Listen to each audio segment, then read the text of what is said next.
안녕하세요. 오늘 저희는 중소벤처기업부의 2025년 정책자금 융자계획 변경 정책자금 공고 제2025 3, 4호를 좀 자세히 들여다보려고 합니다. 특히 많은 분들이 궁금해하시는 부분이죠. 정부 지원 받아서 사업에 꼭 필요한 부동산, 그러니까 뭐 토지나 공장 아니면 사업 같은 거 매입할 때 어떤 혜택이 있는지 바로 이 부분을 저희가 한번 집중적으로 파헤쳐 보겠습니다. 네, 안녕하세요. 이게 사실 중소기업의 경쟁력 강화나 성장을 위해서 정말 중요한 정책이잖아요. 특히 정보가 좀 부족하거나 담보력이 약해서 민간금융 이용이 좀 어려웠던 그런 우수 중소벤처 기업들을 위한 자금이죠. 이번 시간에는 여러 지원 내용 중에서도 시설 투자, 그중에서도 이제 사업장 확보와 관련된 지원에 초점을 맞춰서 이야기 나눠보겠습니다. 좋습니다. 그럼 바로 본론으로 한번 들어가 보죠. 제일 궁금하실 것 같은데 결론부터 딱 말씀드리면 정부 정책 자금으로 사업장 매입이나 건축 이거 가능합니다. 네, 공고에 시설 자금이라는 항목 안에 이게 명확하게 딱 들어가 있어요. 맞습니다. 그 시설 자금 용도를 조금 더 자세히 보면요. 사업장 건축 그리고 사업장 매입 이렇게 구체적으로 나와 있거든요. 이제 사업장 건축 같은 경우는 토지 구입비하고 건축 자금 이걸 다 포함하는데요. 여기서 약간 주의할 점이 있어요. 토지 구입비는 건축 허가가 확정되고 또 6개월 안에 착공이 가능한 그런 사업용 부지 같은 경우에만 해당됩니다. 그리고 사업장 안에 직원들 기숙사나 뭐 복지시설 짓는 것도 가능하고요. 아, 그렇군요. 6개월 내 착공 가능 조건. 이거 꼭 기억해야겠네요. 그럼 사업장 매입은요? 이건 좀 더 간단한가요? 다만 여기서도 좀 알아두셔야 할 게 이 자가사업장 확보 자금 지원은 기업당 3년에 딱 1번으로 제한된다는 점이에요. 아, 3년에 한 번이요. 생각보다는 좀 제한적이네요. 이게 막 빠르게 성장하는 기업 입장에서는 조금 아쉬울 수도 있겠어요. 그러면 구체적으로 어떤 종류의 자금들을 통해서 이런 부동산 관련 지원을 받을 수 있는 건가요? 종류가 많을 것 같은데요? 네, 여러 가지가 있습니다. 크게 보면 한 두 갈래 정도로 나눠볼 수 있을 것 같아요.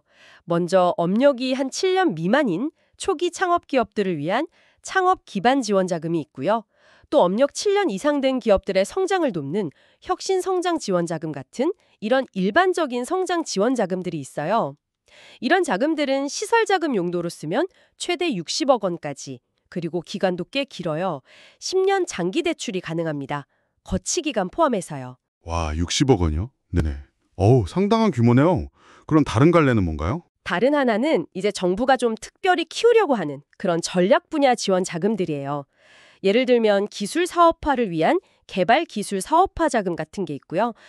그리고 이건 정말 주목할 만한 건데 스마트 공장 도입을 위한 제조 현장 스마트화 자금이라는 게 있어요. 이건 지원 규모가 훨씬 큽니다. 최대 100억 원까지 가능해요. 100억이요? 와, 진짜 파격적이네요. 네, 그리고 뭐 사업 전환을 위한 사업 전환 자금이나 요즘 중요하죠? 탄소 중립 관련해서 넷제로 유망기업 지원 같은 자금들도 사업장 확보를 위한 시설 자금을 지원합니다. 이걸 보면 정부가 지금 어떤 분야에 좀 힘을 싣고 있는지 그 방향성을 좀 엿볼 수 있죠. 확실히 스마트 제조나 친환경 쪽으로 무게중심이 실리는 게 보이네요.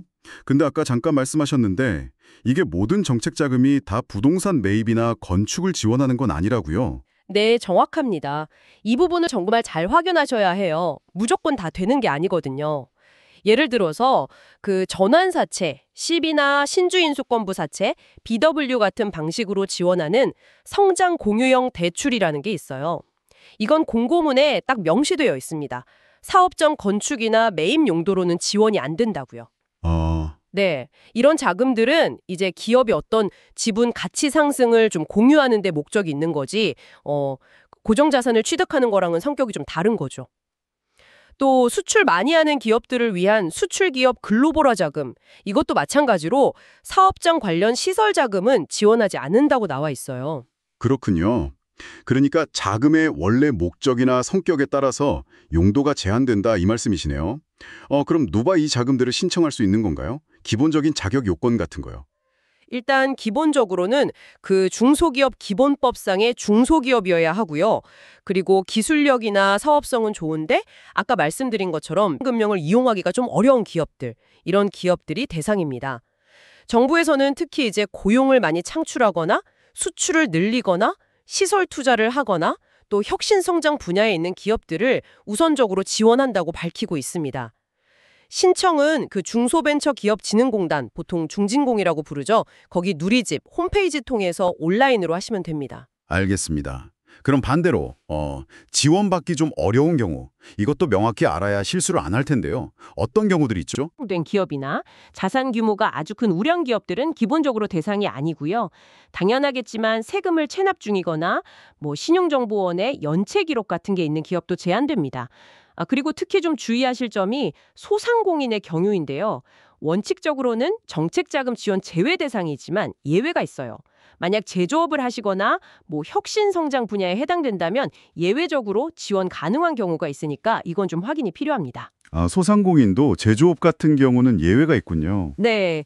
그 외에도 부채 비율 기준이라든지 특정 업종 제한이라든지 세부적인 기준들이 꽤 많아요. 그래서 공고문에 보면 별표 같은 걸로 융자 제한 기업 기준이 자세히 나와 있거든요. 그 부분을 정말 꼼꼼하게 살펴보셔야 합니다. 네, 정말 하나하나 꼼꼼하게 따져봐야 할 게 많군요. 자, 그럼 정리를 좀 해보겠습니다. 중소기업이 사업장을 마련하기 위해서 정부 정책 자금을 활용할 기회는 분명히 있습니다. 특히 시설 자금이라는 항목을 통해서 건축이나 매입이 가능하고 또 창업, 혁신 성장, 스마트 공장 구축 등 다양한 목적의 자금들이 이걸 지원하고 있다는 점.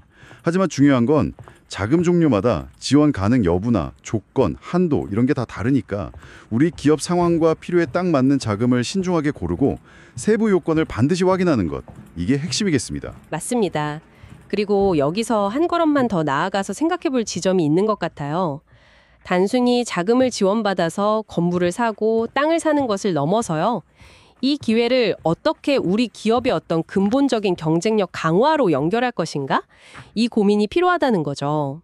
예를 들어서 그냥 공장을 짓는 게 아니라 제조 현장 스마트화 자금을 받아서 최첨단 스마트 팩토리를 구축한다면 혹은 넷제로 유망 기업 지원 자금으로 정말 친환경적인 설비를 갖춘 사업장을 마련한다면 어떨까요? 이건 그냥 단순히 월세 내는 임차나 일반적인 사업장 매입과는 좀 다른 차원의 전략적인 투자가 될 수 있거든요. 이 정책 자금이라는 기회가 당신의 장기적인 비즈니스 비전과 어떻게 시너지를 낼 수 있을지 한번 깊이 고민해 보시는 건 어떨까 제안드리고 싶습니다.